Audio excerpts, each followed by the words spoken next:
on the floor of the Senate, and you have argued with your colleagues the need for an anioma state, and don't even begin the conversation around marginalization, because that's the first thing, because people will say, we have Southwest 6 states, South 6 states, Northeast 6 states, North Central 6 states, Northwest 7 states, but Southeast 5 states.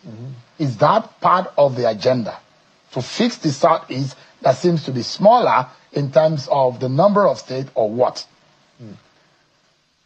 Well, almost just over a year ago, I had a meeting with the President Bola Ahmed Tinubu, where I discussed about the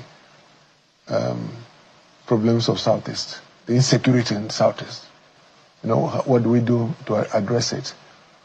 And he knows the problems, and he also has an idea.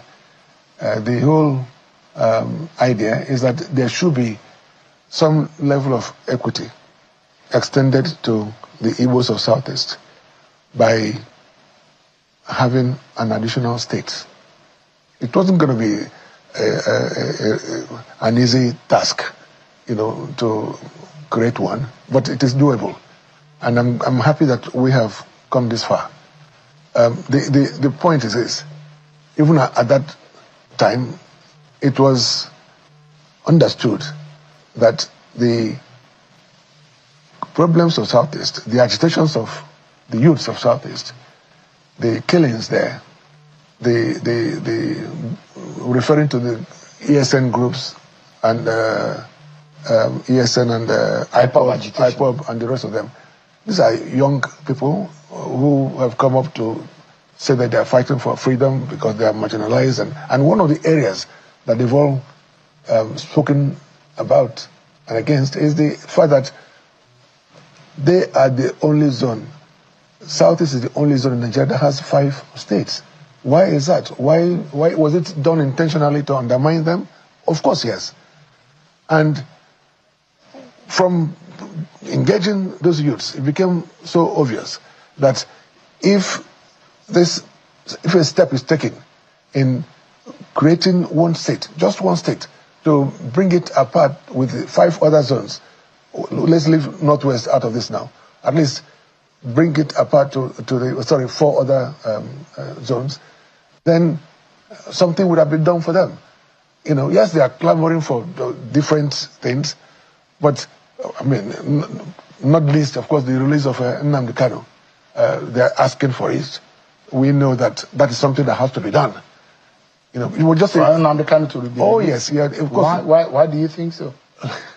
Nnamdi Kanu has been in custody for some time now. I believe that he has been held unjustly. Many people feel that way.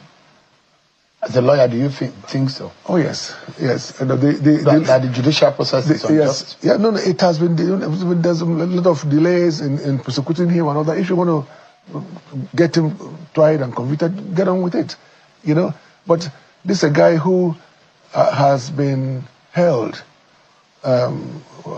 unjustly aside, you know, for so many months. And the Buhari government started it. I'm not talking about this government. Trial. No, so the point I'm even making now. I'm talking about the previous government under Buhari when it's facing a judicial process right now. Yes. Saying it's unjust because the argument is that there should be a political solution, maybe a null prosecution. Prosecution should be established on that for the case to be withdrawn. But there are those who will say, well, there are allegations and it's left for the law for him to have his day in court, which is in process. But as you know, there has been some pronouncements by the Federal High Court, which has not been respected.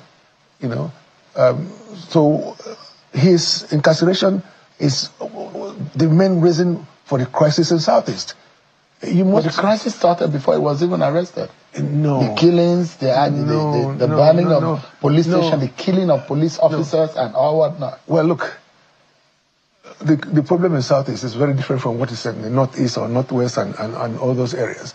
You know, the problem in the Southeast has to do with the perceived injustice by governments, successive governments. So what needs to be done? And one of it's why I'm here today, you know, talking about the creation of states to make up the number to 5. And then you have the release of Nnamdi Kanu. By the time you do these two things, I am almost certain that peace will return to Southeast. Let me ask you this question, I have spoken to so many youths in Southeast, from Southeast, and they have assured me that that they are prepared to be engaged by us, by the leadership. You know, when this is done, they don't want to die. The youths don't want to die. They want to go back to schools. They want to go back to their jobs. All they want is some level of respect and acknowledgement by the nation, by the government of Nigeria.